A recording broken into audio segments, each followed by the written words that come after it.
Hi there. My name is Ben Carter, and I'm auditioning to be on Season 2 for King of the Nerds because no one deserves the throne of games more than I do. So to give you a brief general idea of who I am, I'm 23 years old. I currently live in Columbus, Ohio, and I'm a recent college graduate from Ohio University. Go Bobcats! I've been a vocal and unabashed supporter of the nerd pride movement for my entire life. I'm a gamer to the core, to the very core of my being.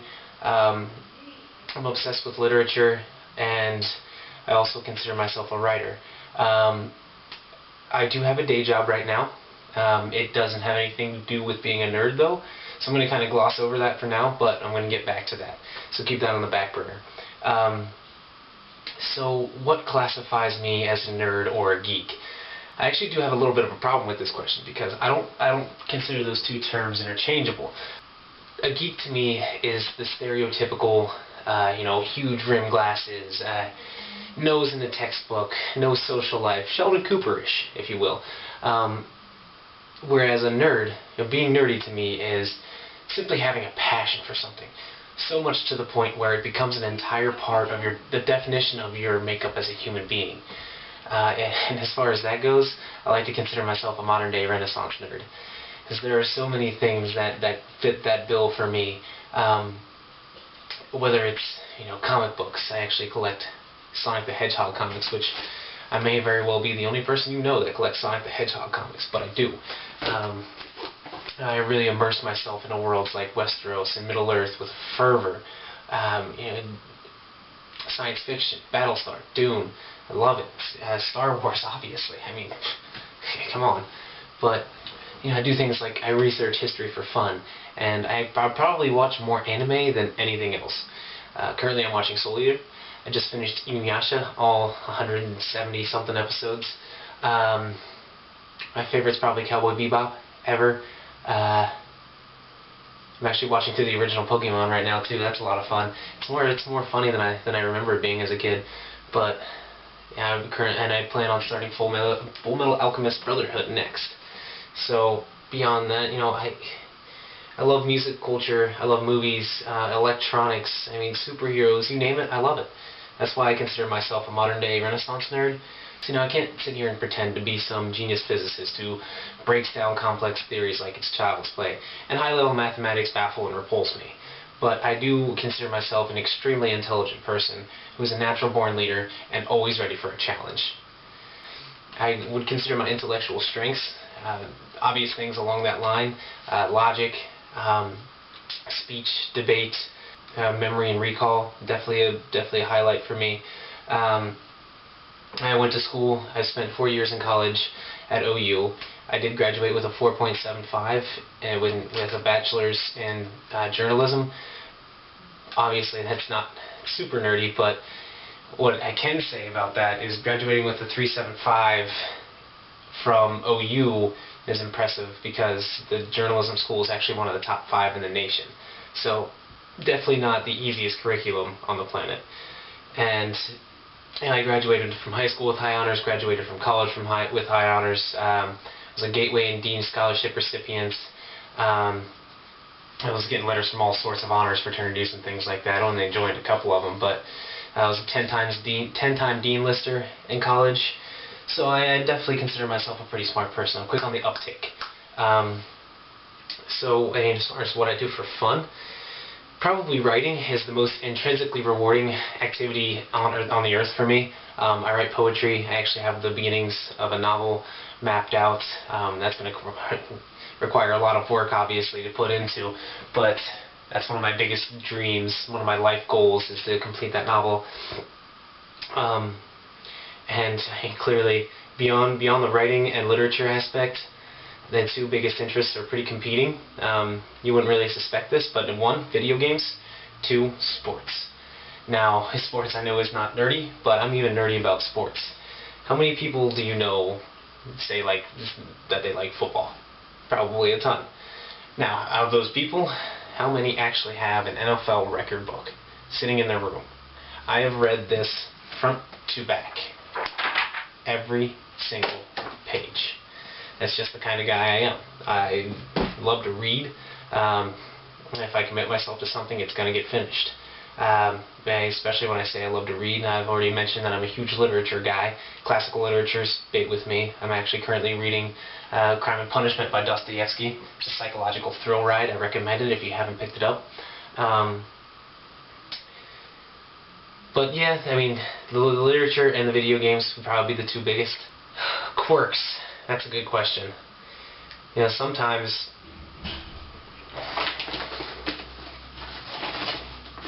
Quirks are definitely a good question. I do have a lot of quirks, obviously. I hope you picked up on a couple by now, even. But, you know, sometimes it's just, you know, deciding which hat I should wear in an audition tape, or whether I should rock it solo. You know, there's tons of weird stuff about me. Like I said, I excel with memory and recall, so that leads to all sorts of just quirky knowledge and factoids that I'll drop randomly. Things like this guy right here, this bad boy. I've been sleeping with a world map above my bed for as long as I can remember, just simply because I love maps. I will honestly just stare at that while I'm trying to go to bed and just study, which is weird. It's really weird, but I like it. And I'll sit there and I'll just look at the maps in a history book all day, because that's just the kind of guy I am. So now, you know, it was really a struggle for me to decide to make this video too, because I feel like I express myself a lot better with words on a paper. Like I said, I'm obviously a writer, and that's why I originally just typed up an email to send in, but I did get a reply back from King of Nerds Casting saying that they loved what I said. I just needed to send in a video, so I decided to do this. You know, it was hard for me because, you know, I don't have at my disposal some great video editing tools or anything like that, so I felt like I was at a disadvantage if I had to do that. But I'm never going to let that discourage me, and I'm never going to let that keep me from chasing my dreams. You know, it was just hard for me to decide what to do, because I have all sorts of stuff, all sorts of paraphernalia I could show you, like my, I can't get it out, but my 50th anniversary edition gold leaf paper of the Lord of the Rings trilogy. And obviously I'm sitting here with Link's sword and shield, and yeah, I can show you all my gaming posters. Like I said, I got a thing for Sonic. But hey, you know, this could take all day to show you my huge collection of video games. It's really mind-numbing how much I have, dating back all the way to the regular Nintendo, to the Sega Genesis, which is the best system of all time, all the way up to the PS3 and Wii. And when the PS4 comes out, you better believe I'll have my hands on that puppy. So now, that brings me up to the question where you ask, how would my mother describe me, the good and bad? You know, the good is I'm a very caring person. I always look out for my own, and by that I mean my own circle of influence, not just numero uno here, but I'm always looking out for numero uno too, of course. But I am very caring, and I am very motivated. If I want something, I go out and get it. I don't let tiny obstacles get in my way. I don't get discouraged easily. If I'm determined to get something, I'm going to get it, bar none. But I am a very good talker as well. Yeah, I consider myself able to hold a conversation with anybody, able to pass the time, able to hold a debate if I need to, and at the same time lead people and those around me and be able to shape what their expectations are of certain experiences. I am always prepared to call somebody out for crossing a line, and this is where it gets kind of the negative, because I can be confrontational at points. But I always keep myself to, you know, I used to have anger problems, but I worked on that a lot as a kid, and I improved that a lot. So now people might see me as confrontational at points, but I've worked at it to a point where I can control myself and it never gets heated. As far as other negatives go, I've found that I have a constant need for validation. So, you know, if I don't get approval for something I've done well, I take it personally. But, you know, the negatives, things like that, that's all stuff that this competition will obviously help with. You know, something like this, obviously we saw Celeste grow a ton last year. And that's what's so beautiful about this opportunity. is I really want to go, and I want to grow as a person, as an individual, and as a nerd, as a leader of the nerd culture. And I'm motivated to do that, and I'm ready for that. But that's not the main reason I want to be on King of the Nerds. Again, we're saving that for the back burner. As far as my greatest accomplishments go, this is where it gets a little embarrassing, because I actually, as sad as it sounds, probably the thing I consider myself best at on Earth, what I do best is probably Super Smash Brothers for the N64. So that being said, one of my greatest achievements, honestly, and I will never forget this moment, as long as I live. If you played Super Smash Brothers, you know what I'm talking about. And if you haven't, I don't know why I'm talking to you. But 64 comes down to it. We're in a 4-person free-for-all. Comes down to the last life for all 4 of us. Home run bat drops down from the heavens. Pick it up, line up my shot. Boom! 3-run home run to walk off and end the game. Crowd goes wild. It's probably one of the crowning achievements of my life. I'll never forget that moment. It was sophomore year in college, and we played Smash Brothers like it was our religion. In fact, it's probably the closest thing to a religion I've ever had. And also relating to the video game world, I've beaten Mega Man X5 in under 3 hours. That's probably my best speed run I've ever done in a game. Probably not the best that's ever been done in that game. Probably not even close. But hey, you know, I like to keep my options open and not play one game too often. But am I in a relationship? No, I am not. I know that's. I'll let that sink in for a second. I know this is some prime real estate right here. But as far as why not, you know, I've done my whole dating thing, and you know, in college I wasn't super focused on just settling down into a relationship. As far as why I don't have one now, you know, I just recently moved to Columbus. Haven't really settled in too well yet. You know, back in my hometown where I was living before that, you wouldn't want to date there. So, I mean, that probably has a lot to do with it. If not, maybe I'm too nice. That seems to be a problem sometimes. I get friend-zoned pretty easily. But, so who are my heroes? Goodness gracious. Sonic the Hedgehog, obviously. He's a noble soul, and he loves chili dogs. So do I. I think that's probably where I get it from. And he's always battling for the best of intentions. As far as real-world heroes go, I'd really like to say Alexander the Great. He had the most impressive empire in the known world, and that just motivation and that fire, every time I think back on his story, it really gets me, and it really motivates me, and that's one of my biggest driving forces right there. When I'm feeling down and I need some motivation, I'll look back to the story of Alexander the Great. So that brings me to,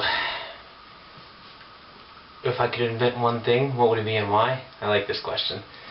I do like this question. You know, I've actually put a lot of thought into this one, and I think it would be the hyperbolic time chamber. Yes, Dragon Ball Z style. As far as to why, it's a pretty simple explanation. I mean, obviously you go into the hyperbolic time chamber and time doesn't really pass for you. So you have infinite time, really, to do whatever you want with. Sure, you could use that time to take advantage of the excessive gravity and get super strong to be able to defeat any alien threat that shows up and just tries to blow up Earth. Or you could make sure you have an outlet in the hyperbolic time chamber, bring in a TV, bring in a PlayStation, and game, and game, and game, and game, and game, and finally have all the time to play all the games that I've wanted to, but I can't. Well, not that I can't, but not that I just haven't had the time to yet. Like, for example, freaking BioShock. I haven't even played BioShock yet. I'm such a huge gamer, and I've never even touched the BioShock series. It's probably because it didn't come out on PlayStation originally, and I'm a Sony loyalist, but, hey, there's all sorts of stuff like that I just haven't had time for yet, and the hyperbolic time chamber would make it possible to have that day. And, you know, there's a great quote from Battlestar Galactica when Bill Adama gives his son Lee Bill's father's law books because Lee was thinking about becoming a lawyer before he joined the Army, and obviously before the Cylons blew everything up. But about halfway through the series, Bill gives Lee his father's law books and has a little note on there, for that one day when we all have the time. Because obviously the pace of life, it's hard to keep up with. Especially for me, being a young professional, having to get myself out there in the world, finding a new job, finding a new place in the world. Just don't have the time to be a super nerd like I used to be. The hyperbolic time chamber would change all of that. All of that. And wow, that got way deeper than I was meaning to. But yeah, that's essentially that. So, why do I want to be on King of the Nerds? Simply put, I want to be the very best, like no man ever was. I'll stop that now, just because I can't sing. If I could, I'd sing the rest of it for you, because I know all the words. But, I mean, really, it boils down to, well, there's a lot of reasons that I want to be on King of the Nerds. But there's one main reason, and this is why I was saying everything that has to do with my job right now is on the back burner for later. Because, like I said, my day job right now has nothing to do with any of these things that I've been talking about that I love. And so, obviously, following along from that thought path, you can pretty much guess that I'm not in love with my day job. I'm not in love with what I'm doing. I can make a lot of money at it, but I'm not crazy about it. With King of the Nerds, if I could win the Throne of Games, I honestly believe that could propel me to a career in a field that I'm in love with. And essentially what I mean by that is I want to be a video game journalist. I really do. I tried after college to break into the field, but I just wasn't getting any bites from anywhere that I applied to as an intern or anything else. So I feel like I need something, some sort of catalyst to propel me to the success that I need in that field. And this could definitely be that. So that's why I am so motivated. I'm so ready. I want this and I need this. From a personal level and a social level, there would be nothing better for me than to be on King of the Nerds. And I know I would add a lot to the cast. I know I would. I'd provide an immediate leader. And really something that most nerds aren't used to, in being that I'm kind of a nerd socialite. So I could definitely help the group dynamics, group chemistry, help mold that very quickly, help it become an immediately friendly house, and one hopefully without animosity, and when animosity arises, it's dealt with quickly, and it's dealt with in a professional manner. That's not to say I won't stir up a little drama if I need to, if it'll behoove me or my team, but I definitely feel like I'd add a lot to the cast, and I'll see you in Nerdvana.